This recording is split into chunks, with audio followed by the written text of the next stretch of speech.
উত্তর বরানগর তৃণমূল ছাত্র পরিষদের যুব তৃণমূল কংগ্রেসের সাধারণ সম্পাদক পুলক ঘোষের গেছে।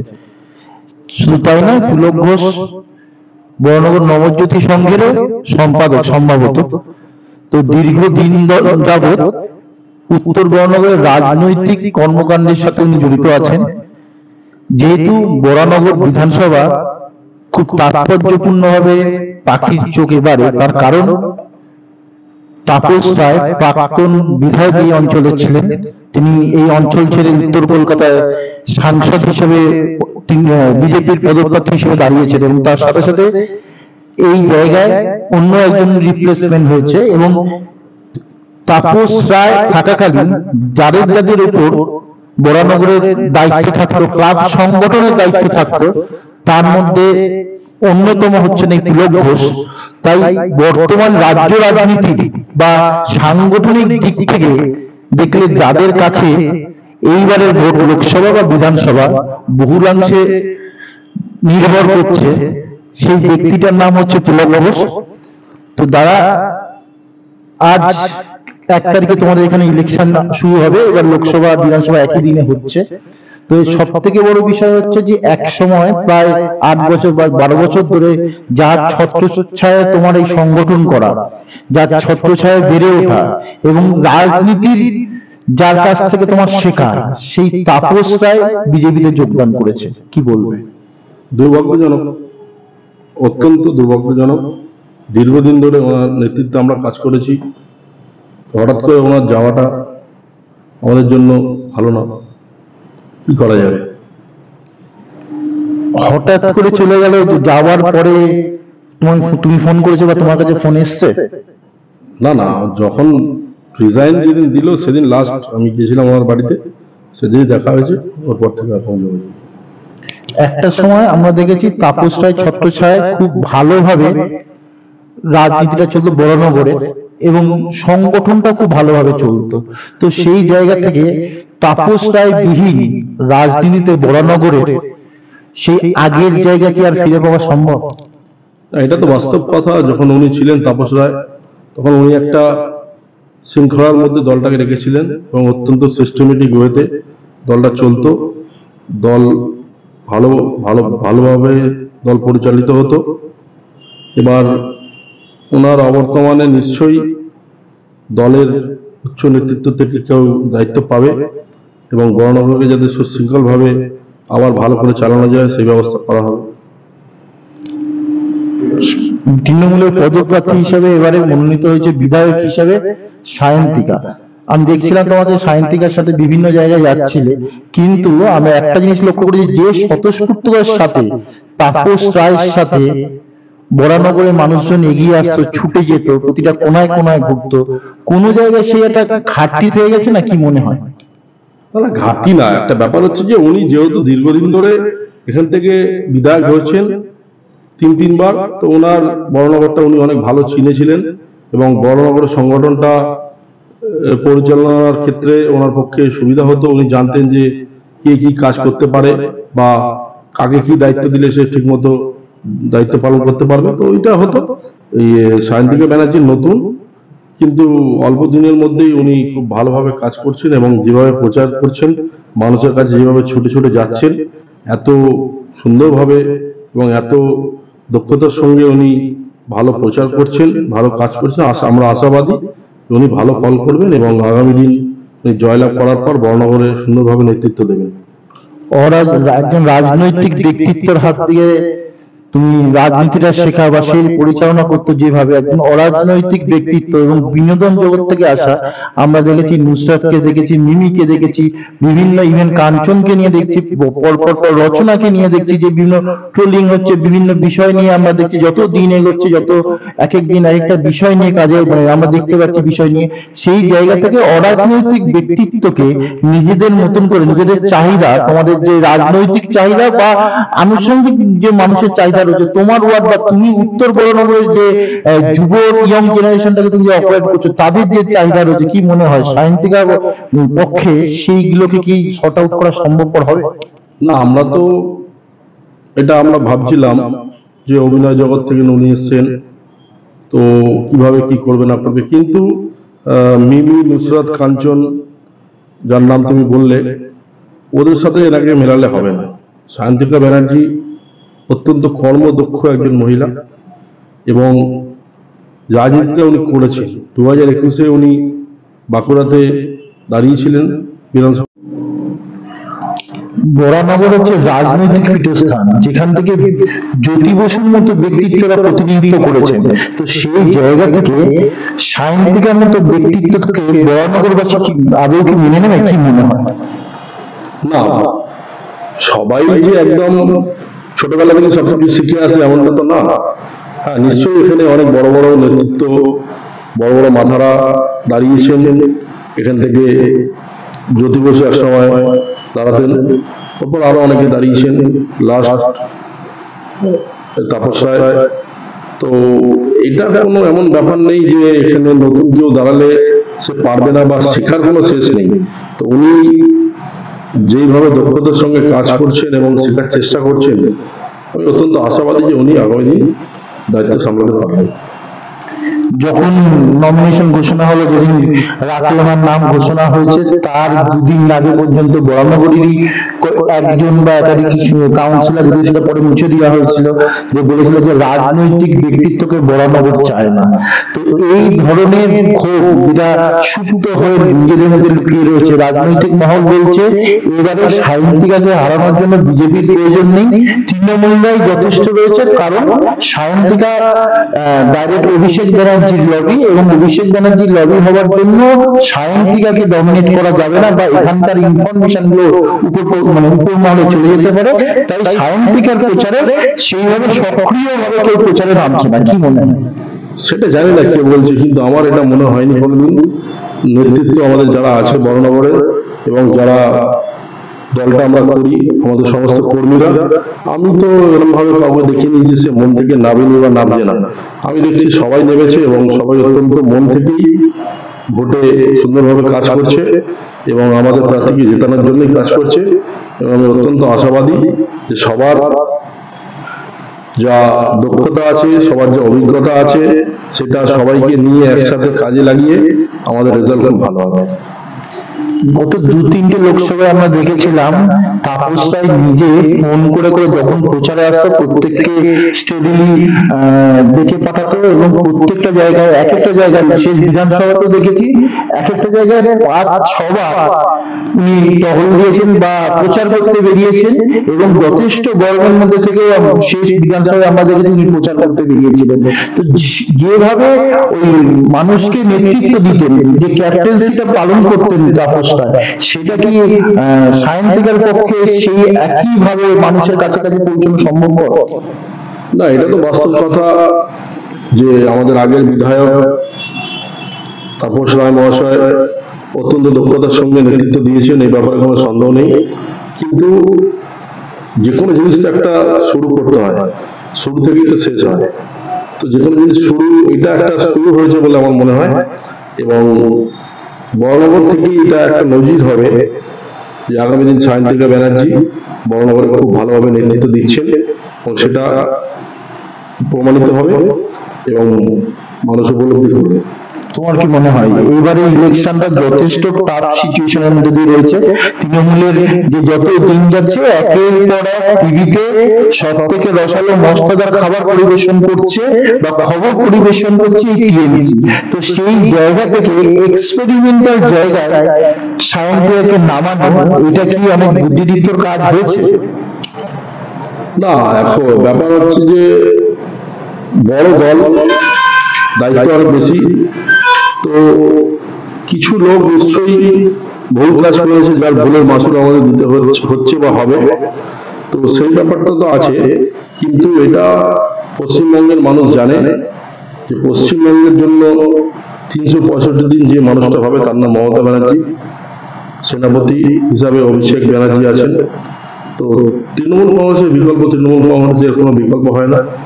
আর বিজেপি দল এই পশ্চিমবঙ্গের জন্য না, বাঙালিদের জন্য না। বিজেপি দল একটা কালচার, বিজেপি যেটা, সেই কালচারের পশ্চিমবঙ্গের যে মানুষের সঙ্গে খাপ খায় না। তো অতএব কিছু ঘটনা ঘটে থাকলেও সেটা আমাদের দল ব্যবস্থা নিয়েছে এবং আগামী দিন যদি এরকম অপরাধ করে থাকে আরো প্রমাণিত হয়, নিশ্চয়ই দল তার এগেইনস্টে ব্যবস্থা নেবে। 100-র মধ্যে 2-1 জন খারাপ হলে তো সারা দলটা খারাপ হয় না। তো এখনো আমি বিশ্বাসী যে পশ্চিমবঙ্গবাসী মমতা ব্যানার্জিকে ভরসা করে, বিশ্বাস করে এবং আগামী দিনের রায়টা মমতা ব্যানার্জির ফেভারেই থাকবে। তুমি ঠিকই বলেছো যে তিনি অনেক রাজনৈতিক মহল, বিজেপি, ইভেন প্রাক্তন তোমাদের এখানকার বিধায়ক বলছে যে তৃণমূলের মতন দল হয় না, একের পর এক। কালকে কুণাল ঘোষকে যখন মুখপাত্র থেকে সরিয়ে দেওয়া হলো, তখন কুণাল ঘোষও বলছে যে 2013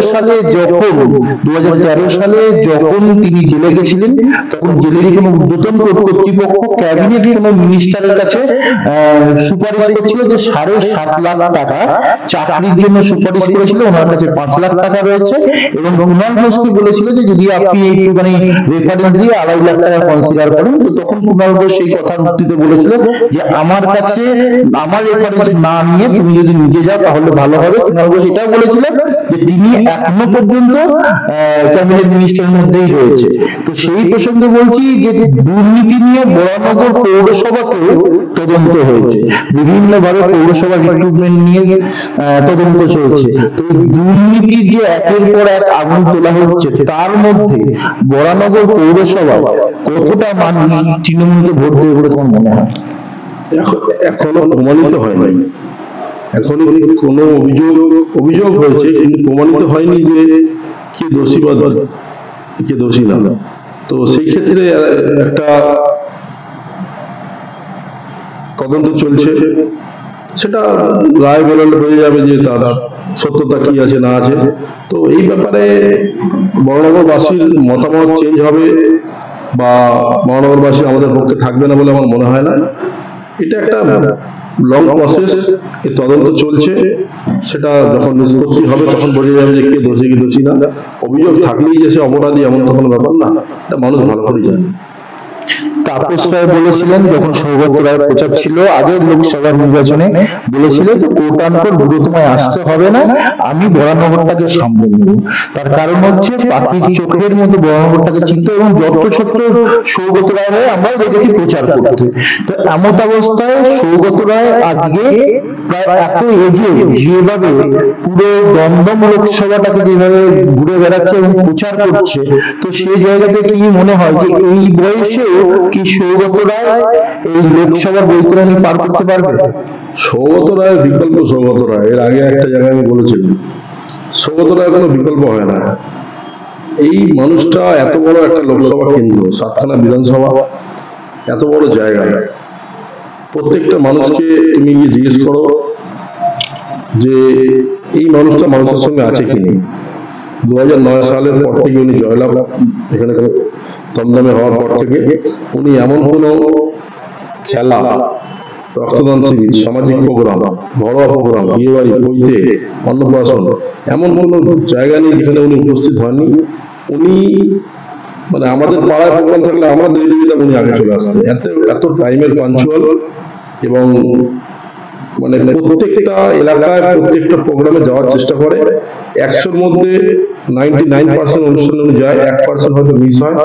কিন্তু এমন কোনো পাড়া, এমন কোনো ক্লাব, এমন কোনো গলি নেই যেখানকার লোক বলতে পারবে যে আমরা সৌগত রায়কে দেখি জয়লাভ হওয়ার পর। উনি 3 বারের সাংসদ, এটা নিয়ে 4 বার হবে। উনি জিতবেন, বহু ভোটে জিতবেন, আমরা এই ব্যাপারে নিশ্চিত। এবং সৌগত রায় বিকল্প সৌগত রায় বিকল্প হয় না। সৌগত রায় জেতার ব্যাপারে কোনো সমস্যা আছে বলে আমি মনে করি না। সৌগত রায় 100% জিতছে এবং ব্যাপক মার্জিনে জিতবে। লোকসভা নির্বাচনে টিএমসি ইস্যু হচ্ছে লক্ষ্মীর ভান্ডার। লক্ষ্মীর ভান্ডার বৃদ্ধি নিয়ে বলছে, একটা লোকসভা নির্বাচনে যেখানে সাংসদ নিয়োগ হচ্ছে, সেখানে দেশ দখলের কাজ, সেই নিয়ে লড়াই হচ্ছে, তখন কোনো জায়গায় মনে হচ্ছে না যে কাউন্টার করা, বিজেপিকে কাউন্টার করার মতো খুঁজে পাচ্ছে না মমতা সরকার, এই জন্য লক্ষ্মীর ভান্ডার নিয়ে শুধুমাত্র কাউন্টার করছে? না, এটাকে এইভাবে দেখলে হবে না। এটাকে বুঝতে হবে যে তুমি দেখো বিজেপি বিরোধী যতগুলো দল আছে সারা ভারতবর্ষে, ওর মধ্যে তৃণমূল কংগ্রেস একমাত্র দল, যে দল একদম কঠোরভাবে চোখে চোখ রেখে লড়াই করছে বিজেপির সঙ্গে, এবং প্রতিটা পদক্ষেপে অন্যান্য রাজ্যে, অন্যান্য জায়গায়, অন্যান্য যে বিরোধী দল আছে ওদের যা পারফরমেন্স, আমাদের পারফরমেন্স তুমি দেখো, যে সব থেকে বেশি যদি কেউ লড়াই করে থাকে বিজেপির বিরুদ্ধে এবং গ্রহণযোগ্য লড়াই, সেটা করেছে মমতা ব্যানার্জি তৃণমূল কংগ্রেস। কি মনে হয় এই লড়াই করার জন্য সব থেকে বেশি দুর্নীতি তৃণমূল সরকার করেছে এবং সব থেকে বেশি নেতারা এখনো পর্যন্ত জেলে রয়েছে শুধু এই লড়াই করার জন্য? না না, সেটা তো তুমি এটা বোঝো যে আমি যদি দিল্লি সরকারের যে দল, সেই দলকে যদি আক্রমণ করি, তো ওরা তো আমাদের পিছনে হাত ধরে পড়বে, ইডি সিবিআই কে কিছুটা তো কাজে লাগাবে, সেটা লাগিয়ে পার্টিকুলার আমাদের নেতাদেরই হ্যারাসমেন্ট করা, আমাদের নেতাদের বাড়িতে ছাপা মারা, এই সমস্ত আজ শুভেন্দু অধিকারীর নাম এসছে সারদা কাণ্ডে, টাকা দিতে দেখা গেছে ভিডিওতে, শুভেন্দু অধিকারীর বাড়িতে একদিন যাওয়া ধরে একবার ডেকে পর্যন্ত পাঠায় ইডি সিবিআই। তো এটাই তো বোঝা যাচ্ছে যে বিজেপি করলে সবকিছু মাফ, আর বিজেপি না করলে মুশকিল। তাহলে সন্দেশ খালি, তারপর শিক্ষা দুর্নীতি, এইগুলো কি উত্তর দেবে? শিক্ষা দুর্নীতি যদি হয়ে থাকে, স্বীকার করছে তো, মুসলিকা দিয়েছে সরকার, যদি হয় তাহলে নিশ্চয়ই দল প্রমাণিত। দল পদক্ষেপ নিয়ে নিয়েছে এবং পার্থ চ্যাটার্জিকে বহিষ্কার করে দিয়েছে সেদিন। এবং দলের কাছে যদি অজানা কুমার ঘোষ স্পোকপারসন ছিল, সে বলছে যে মন্ত্রিসভা জানতো না এটা কখনো হতে পারে না, কারণ আগে থেকে মন্ত্রিসভার কথা খবর ছিল। না না, আমি বলছি যে তখন শিক্ষামন্ত্রী ছিল তাকে তো সাসপেন্ড করা হয়েছে, তাকে দল থেকে বহিষ্কার করা হয়েছে, সে জেলে আছে। তো এমন কোন একটা তুমি ঘটনা দেখাও যে প্রমাণিত হয়েছে কোন একটা ঘটনা, কোন একটা অভিযোগ, আর তার এগেইনস্টে দল ব্যবস্থা নেয়নি, এটা তুমি দেখাতে পারবে না। দল যখনই জেনেছে দল ব্যবস্থা নিয়েছে, দল না জানলে কিছু করার নেই। অনেক কিছু হতে পারে যে অনেক ঘটনা ঘটেনি, দল আগে থেকে জানলে, আগে থেকে এই ব্যাপারটা সতর্ক থাকলে ভালো হতো। কিন্তু দুর্ভাগ্যজনক ঘটনা যে আমরা আমাদের শিক্ষার ক্ষেত্রে যদি দুর্নীতি হয়ে থাকে তাহলে অত্যন্ত দুর্ভাগ্যজনক ঘটনা, এবং আমরা আশাবাদী যে তদন্ত চলছে এটা নিষ্পত্তি হবে এবং যে প্রকৃত সত্য সেটা সামনে আসবে সব। লক্ষ্মীর ভান্ডার নাকি রাম মন্দির, এবারে টিআরপি কে বেশি দিচ্ছে? দেখো একটা কথা বলি, এই যে রাম আমাদের সবার ভগবান, হিন্দুদের ভগবান, তো একটা ধর্মীয় ঠাকুর, একটা অবতারকে কোনোদিন রাজনৈতিক দলের একটা হাতিয়ার হতে পারে? সব থেকে বড় তো বিষয় এটাই আছে যে একটা দল, পার্টিকুলার বিজেপি দল, যে একটা ধর্মকে নিয়ে খেলছে, ধর্মের রাজনীতি করছে। ধর্মের রাজনীতি তো হওয়া উচিত না। রাম কি বিজেপির কেনা? রাম তো সবার। তো পার্টির কোন অনুষ্ঠানে বিজেপি দলের জয় শ্রীরাম স্লোগান কেন হবে? এটা কি হওয়া উচিত? জয় শ্রীরাম স্লোগান তো ধর্মীয় স্লোগান, ধর্মীয় স্লোগান রাজনৈতিক দলের ক্ষেত্রে কেন ইউজ হবে? সব থেকে বড় ভুল এটাই। ধর্মকে ব্যবহার কে করছে এটা সবার সামনে ক্লিয়ার আছে, পরিষ্কার আছে যে ধর্মকে ব্যবহার করছে বিজেপি, ধর্মের রাজনীতি করছে বিজেপি, সাম্প্রদায়িক জাতপাতের ভেদাভেদ এই সমস্ত করছে বিজেপি। তো ব্যাপার হচ্ছে যে রাম মন্দির হয়েছে, এতে সবাই খুশি, অসুবিধা কিছু নেই। যদি সুপ্রিম কোর্টের রায়তে রাম মন্দির হয়েছে তাতে অসুবিধা কিছু নেই, কিন্তু রাম মন্দির বিজেপি করেছে, রাম মন্দির নরেন্দ্র মোদী করেছে, এমনটা ভাবার কোনো ব্যাপার নেই। রাম মন্দির, রাম সবার, আর ঠাকুরদের নিয়ে, ভগবানদের নিয়ে, অবতারদের নিয়ে রাজনীতি করা উচিত না। এই রাজনীতি বন্ধ হওয়া উচিত, ধর্মীয় রাজনীতি বন্ধ হওয়া উচিত। আর সবাই জানে যে বিজেপি একটা সাম্প্রদায়িক শক্তি, তো অতএব সাম্প্রদায়িক শক্তিকে পশ্চিমবঙ্গের মানুষ ভরসা করবে না, আস্থা রাখবে না, ভোট দেবে না। সায়ন্তিকা বলছে, বিভিন্ন জায়গায় প্রচারে বলছে দিদি আমাকে এখানে দাঁড় করিয়েছে, সজল ঘোষ বলছে মোদি গ্যারান্টি, মানুষ কোনটা চুজ করবে? না, মোদির গ্যারান্টিতে কোন জিনিস ফুলফিল হয়েছে একটা আমাকে নজর দেখাও। যেটা 2014 সালে যখন মোদি দিল্লিতে ক্ষমতায় এসছে, গ্যাসের দাম ছিল 400 টাকা, এখন গ্যাসের দাম 1000 টাকার উপরে। তো লোক কি করে সেটা ভরসা করে? মোদির কোন গ্যারান্টিটা? আয়ুষ্মান ভারত, আয়ুষ্মান কি কার্ড একটা বেরিয়েছে যেটা নাকি স্বাস্থ্য আমাদের কি বলে স্বাস্থ্যসাথী কার্ড ওইরকম টাইপের, কিন্তু ওর মধ্যে নাকি এত নিয়ম আছে যে একটা মানুষের কাছে মোবাইল থাকলে সে নিতে পারবে না, একটা মানুষের কাছে সাইকেল থাকলে নিতে পারবে না, বাইক থাকলে নিতে পারবে না। তো একটা তো মধ্যবিত্ত ফ্যামিলিতে সাইকেল, বাইক, মোবাইল থাকাটা তো কমন ব্যাপার। সেই ব্যক্তি যদি আয়ুষ্মান ভারত না ভবন কি আছে ওটা যদি না পায়, তাহলে লাভটা কি? স্বাস্থ্যসাথী কার্ডটা দেখো সবার জন্য, ওটার মধ্যে কোনো ইয়ে রাখা হয়নি যে এ থাকলে পাবে না, এটা থাকলে ও পাবে না, সবার জন্য অ্যাভেলেবেল আছে। সেই রকম জনমুখী প্রকল্প তো জনমুখী হওয়া উচিত, যে সাধারণ মানুষ বা সব রকম মানুষের জন্য সেটা কাজে লাগবে। নির্দিষ্ট পার্টিকুলার তুমি একটা জিনিস বলো যে মোদি গ্যারেন্টি, নোটবন্দি থেকে শুরু করে সবকিছু থেকে শুরু করে পেট্রোল ডিজেলের দাম থেকে শুরু করে কোন জিনিসে মোদির গ্যারেন্টিতে কাজে লাগবে? মোদির গ্যারেন্টিতে পেট্রোল ডিজেলের দাম বেড়েছে, মোদির গ্যারেন্টিতে গ্যাসের দাম বেড়েছে, মোদির গ্যারেন্টিতে ধর্মের ভেদাভেদ হয়েছে। তো মোদির গ্যারেন্টি আমি কি ধরবো? কি মোদির গ্যারেন্টি? এই সমস্ত জিনিসগুলো মোদির গ্যারেন্টি। কিন্তু প্রায় 15 বছর হতে চললো পশ্চিমবঙ্গে বিজেপি রয়েছে, না কর্মসংস্থান রয়েছে, না শিক্ষার কোনো উন্নতি রয়েছে, ইভেন দুর্নীতি দুর্নীতি দুর্নীতি। তো সেই জায়গা থেকে নরেন্দ্র মোদীর অ্যাক্টিভিটিস বা টিএমসির অ্যাক্টিভিটিস, তো সেই জায়গা থেকে নরেন্দ্র মোদী তো এখনো পর্যন্ত সেইভাবে পাই রাখতে পারেনি পশ্চিমবঙ্গ। তো সেই জায়গা থেকে মানুষ একটা কর্মসংস্থান নেই, বেকারত্ব বৃদ্ধি, শুধুমাত্র 1000 টাকা দিয়ে কি সব ঘরের মহিলারাই শুধু ভোট দেবে বা সংখ্যালঘুরা ভোট দেবে? এই আশায় মমতা ব্যানার্জিকে মানুষ এবারে ভোটে মমতা ব্যানার্জির পাশে থাকবে? কর্মসংস্থানের ব্যাপারটা যেটা বলছো, এটা শুধু রাজ্যের উপর দোষ দিলে হবে না। শিল্প আনার ব্যাপারটার মধ্যে কেন্দ্রীয় সরকার একটা রোল থাকে। ওভারঅল ভারতবর্ষের যা ইনফ্রাস্ট্রাকচার আছে সেটা যদি ঠিকমতো ঠিক না করতে পারে, তো সেই ক্ষেত্রে শিল্প সেরকম ভাবে আসা সম্ভব না। এটা শুধু রাজ্যের ঘাড়ে ফেললে হবে না। আর কাজের ব্যাপার তো, কাজ তো যেটা পাওয়ার মানুষ পাচ্ছে, ছোট ছোট শিল্প আছে, মানুষ টুকটাক কাজ করছে। আর ভাতার কথা বলছি, যে ভাতা দেখো 1000 টাকাতে একটা মানুষের সংসার চলে না, এটা বাস্তব কথা। কিন্তু এইটাকে সেইভাবে দেখলে হবে না। লক্ষ্মী ভান্ডার মহিলাদের দেওয়া হয়েছে, তুমি সেটাকে ঘুরিয়ে দেখো যে 400 টাকা গ্যাস থেকে 1000 টাকা 1100 টাকা গ্যাসের দাম হয়েছে। এই যে 600 টাকা বাড়তি বোঝা মানুষের ঘাড়ে চাপুরে, একটা মধ্যবিত্ত একটা পরিবারে একটা গ্যাস যদি 1 মাস চলে, তাহলে 1 মাসে 600 টাকা এক্সেস লাগছে। তো এই যে 600 টাকা একটা চাপ বাড়লো, একটা বোঝা বাড়লো, সেইটা তুমি ঘুরিয়ে দেখো যে 1000 টাকা যে মমতা ব্যানার্জি দিচ্ছে লক্ষ্মী ভান্ডারে, সেই 1000 টাকা থেকে 600 টাকা ওখান থেকে যদি অ্যাডজাস্ট করা যায়, তারপরও 400 টাকা বাঁচলো, তাহলে একটা মধ্যবিত্ত ফ্যামিলির কিছুটা হলেও উপকার হলো। একটা 1000 টাকাতে লক্ষ্মী ভান্ডারের সংসার চলবে না, এটা ওইভাবে দেখলে হবে না। এটা কিন্তু অন্যভাবে দেখো যে 600 টাকা আমার যেটা একটা রান্না গ্যাসের জন্য বাড়তি লাগছে, সেটা লাগলো না, সেই টাকাটা থেকে আমি রান্না গ্যাসের বাড়তি টাকাটা কিছুটা হলে মেকআপ করতে পারলাম, হাতে 400 টাকা থাকলো। তো এইটা সেইভাবে সুবিধা পাচ্ছে মানুষ। এবং যদি পেট্রোল ডিজেলের দাম যদি দিল্লি সরকার কমিয়ে দেয়, তো মানুষের নিত্য প্রয়োজনীয় জিনিসের দামও কমবে, মানুষের অনেক সুবিধা হবে। কিন্তু সেটা কমাতে পারছে বলে এখনো জানা নেই, আর এটা আদৌ হবে বলে আমার মনে হয় না। ভোটের পর তো আরো হবে।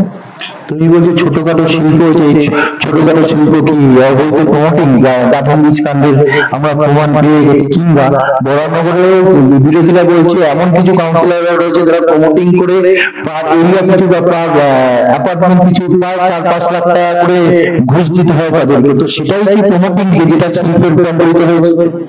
না, প্রমোটিংটা তো আলাদা জিনিস, আর শিল্পটা আলাদা জিনিস। শিল্প প্রমোটিং নিশ্চয়ই একটা ব্যবসা, এটা করা কোনো বেআইনি ব্যবসা না, মানুষ ইনভেস্ট করেই করছে। তো এবার যেটা এক্সট্রা যেটা বলছো তুমি, যেটা এক্সট্রা প্ল্যানের ব্যাপারটা আছে, তো সেই ব্যাপার হচ্ছে যে যদি মিউনিসিপ্যালিটিতে সেই নিয়ম থাকে, যদি পৌরসভায় সেই নিয়ম থাকে যে তুমি যতটা জায়গার উপর প্ল্যান স্যাংশন করলে তার থেকে এক্সট্রা জায়গা তুমি ইউজ করলে বা এক্সট্রা জায়গাতে তুমি কিছু কনস্ট্রাকশন করলে, সেটাকে যদি ফাইন দিয়ে রিভাইজ করা যায়, ওপর যদি সেটা বৈধ হয়, সেই ক্ষেত্রে অবৈধ আর থাকলো কোথায়? আমরা কিছুদিন আগে দেখেছিলাম যে সিপিএম এর বড় একটা মিছিল বরানগর দিয়ে গেছিল, এবং সেই মিছিলে রবীন্দ্রের মতো ব্যক্তিত্বরা এসেছিলেন এবং অনেক বড় বড় ব্যক্তিত্বরা ছিল। একসময় হারিয়ে গেছিল সিপিএম। বিরোধীরা বলছে যে তৃণমূলের দুর্নীতিতে সিপিএম এর নবজাগরণ হচ্ছে। কি মনে হয় যে ভোট কাটাকাটি একটা বিষয় এখানে চলে আসছে না? না, ভোট কাটাকাটির ব্যাপার না, ব্যাপার হচ্ছে যে সিপিএম এত বছর এখানে সরকারে ছিল, ক্ষমতায় ছিল রাজ্য সরকারে। তো সিপিএম এর একটা ভোট তো ছিলই। সিপিএম এর যে ভোট পার্সেন্টেজ যেটা ছিল, সেটা 2019-এ আমরা দেখেছিলাম সিপিএম এর ভোটটা বিজেপিতে চলে গেছিল। ওই জন্য বিজেপি 18খানা সিট পেয়েছিল লোকসভাতে। তো স্বাভাবিকভাবে বিজেপির ভোট পার্সেন্টেজ যা ছিল 2019-এর আগে, তো ভোট পার্সেন্টেজটা খুব কম ছিল। সেটা সিপিএম এর ভোটটা মিক্স হয়ে বিজেপিতে গেছিল, এর ফলে বিজেপির ভোটটা বেড়েছিল। তো ন্যাশনাল কারণে যে সিপিএম এর যদি নিজের ভোটটা ধরে রাখতে পারে, তাহলে সিপিএম এর ভোটটা বিজেপিতে না গেলে বিজেপির ভোট কমবে। বিজেপির ভোটের যে পার্সেন্টেজ তো খুব একটা বেশি নেই, অনেকটাই কম আছে। তো যেটা 2019-এ বামরা রাম হয়েছিল, ওর ফলে 18টা সিট পেয়েছিল বিজেপি।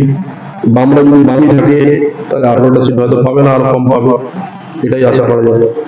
উত্তর বরানগরে যুব দায়িত্ব রয়েছে, এবং আমরা কিছুদিন আগে দেখলাম যেহেতু বরানগর কনস্টিটিউশনের মধ্যে বিধানসভার মধ্যে কামারহাটিরও দুটো 4টে বিধানসভা 4টে ওয়ার্ড করছে, তো সেখান থেকে আমরা দেখলাম যে কদিন আগে মেজর সজল ঘোষের সাথে বা রানা সজল ঘোষের সাথে যে ভিডিওগুলো যথেষ্ট ভাইরাল হয়েছিল, তো তোমার কি মনে হচ্ছে যে যুব এই ছোটাছুটি বা এই যে এফর্ট সেটা কোনোভাবে নেগেটিভ ইম্প্যাক্ট করতে পারে? না, যে দুজনের কথা তুমি বললে সেই দুজন যুব কল্যাণ ছাত্র পরিষদ করে। আর আমি ব্যক্তিগতভাবে বিশ্বাসী যে গণতান্ত্রিক দেশে বিজেপি, সিপিএম, কংগ্রেস যে কোনো দলই তার প্রচার করতে পারে। একজন প্রার্থী সে ভোটে দাঁড়িয়েছে, সে সবার কাছে যাবে, সে সাধারণ মানুষের কাছে যাবে, সে তৃণমূলের ভোটারের কাছে যাবে, সে সিপিএম এর ভোটার কাছে যাবে, বিজেপি ভোটার কাছে যাবে, সবার কাছে যাবে, তার যাওয়ার অধিকার আছে। তো জ্ঞানী তাকে আমাকে উল্টো পাল্টা বলতে হবে, তার নামে উৎসাহ করতে হবে, তাকে স্লোগান দিয়ে ভাগাতে হবে, এইসব আমি বিশ্বাস করি না। কে করেছে সেটা তার ব্যাপার, বলতে পারবে, আমি বলতে পারবো না। এটা কি ভোটে ইম্প্যাক্ট করতে পারে বলে মনে হয়? না, ইম্প্যাক্ট কিছু না, নিশ্চয়ই ওখানে হয়তো কোনো উস্কানিমূলক কোনো বক্তব্য কেউ দিয়েছিল, তার জন্য এই হয়েছে। ওভারঅল ব্যাপারটা তো না, বিষয় হচ্ছে যে অনেক এই যে বয়োজ্যেষ্ঠ তৃণমূল আছে যারা দীর্ঘদিন ধরে বরানগর তৃণমূলটা করে, এবং অনেক দিন যাবত যারা ওদের পরের জেনারেশন তোমরা যারা বিভিন্ন এতদিন ধরে বরানগরটাকে অপারেট করছো, তাদের কাছে হয়তো বিরোধী নেতারা এসছে, তো তাদের বিহেভিয়ার এখনকার বিহেভিয়ার সেই দুটোর মধ্যে কোনোভাবে এটা হচ্ছে না যে এইভাবে রাজনীতিতে অন্য মাত্রা পাচ্ছে যেভাবে ওরা কাউন্টার করছে? আমি তো বললাম যে যাদের কথা তুমি বলছো যারা করেছে আমাদের দলেরই ছাত্র পরিষদ করে। তো আমি ওভারঅল ঘটনাটা কি ঘটেছে, ভিডিওতে তো সবসময় ঠিক মতো দেখায় না, কেটে কেটে দেখায়। ওভারঅল ঘটনাটা শুরু থেকে ঘটনাটা কি ঘটেছে আমি জানি না, জানলে হয়তো আরো ভালো করে বলতে পারতাম। তবে আমি ব্যক্তিগতভাবে আমি নিজের কথা বলছি, বা আমি আমার সঙ্গে যারা থাকে ওদের কথা বলছি, আমি ব্যক্তিগতভাবে কোনো প্রার্থীকে হেনস্থা করাতে বিশ্বাসী না। আমি গণতন্ত্রের পক্ষে আমি চাই যে মানুষ কোন প্রার্থী যখন ভোটে দাঁড়ায়, সে যে কোনো দলেরই হোক, সবার কাছে যেতে পারে, তার অধিকার আছে যাওয়া, সে সবার কাছে যাবে, ভোট চাইবে, তাতে কোনো অসুবিধা কিছু নেই। তো ভোট চাইতে এলেই তাকে উল্টোপাল্টা বলতে হবে আমি যদি অন্য দলের সমর্থক হইও, এটা কোনো বাধ্যবাধকতা নেই, এটা ঠিক না আমার মনে হয়। আর এই ধরনের জিনিস ঘটলে আমাদের ক্ষতি হয়, ওদের লাভ, ভোট ওদের বারে আমাদের ভোট মাইনাস হয়। এই ধরনের ঘটনা আমি পছন্দ করি না ব্যক্তিগতভাবে। কে করছে তার ব্যাপারে আমি বলতে পারবো, তার উপর সেই দিতে পারবো। আমরা ওরা বিভাজন মানে ইয়ং আর এই যে মানে যারা প্রথম আদি অনন্ত আর নব্য, এই যে বিভাজন, এই কাণ্ডগুলোতে এইগুলো লক্ষ্য পাচ্ছি না। না দেখো, একটা দল চালাতে গেলে আদি নব্য সব ধরনের লোকই লাগে, নবীন প্রবীণ সব ধরনের লোকই লাগে। তো একটা বড় দল, বড় সংগঠন, আমাদের এতগুলো বিধানসভা, এতগুলো পৌরসভা আমাদের সঙ্গে আছে, এতগুলো লোকসভা আমাদের সঙ্গে আছে। তো অবভিয়াসলি আমাদের নবীন প্রবীণ দুই প্রজন্মের লোকই লাগবে, এবং বড় কাজ করতে গেলে, ভালো কাজ করতে গেলে সবাইকে নিয়ে চলতে হবে, এই মানসিকতা রাখতে হবে, এই মানসিকতাই রাখা উচিত।